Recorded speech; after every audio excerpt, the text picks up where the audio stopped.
Here we're asked to solve for x, where k is equal to all this junk over here.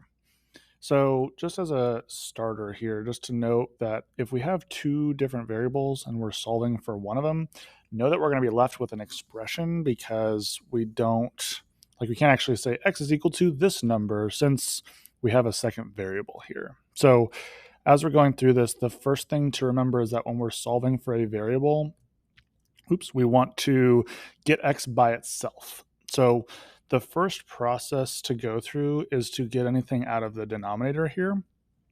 So I'm going to go ahead and multiply both sides by x minus 1 because that will cancel that out from here. And then I will have k times x minus 1 equals 3x plus 2. So once we're here, now we don't have any more denominators to deal with. The next step is just getting rid of these parentheses. So I'm going to distribute that k into here. And I know it seems weird because now I have this kx, which is definitely odd. But I'll show you that this, after like 2 more steps, it's going to look nice and pretty and things are going to get much easier.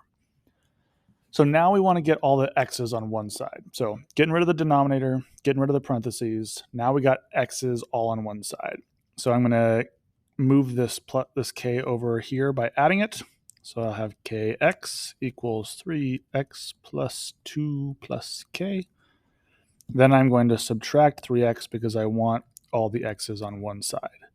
Note, you cannot actually combine these, so I'm really just going to leave it as kx minus 3x, and now I have 2 plus k. You know what, I'm actually going to make this k plus 2 just because, I don't know, aesthetically I prefer having the variable first. You don't need to do it though.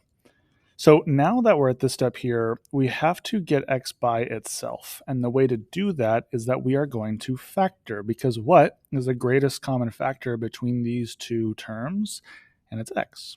So I pull that x out, and I'm left with k minus 3. And now that you see this x is now, there's one x and there's not 2.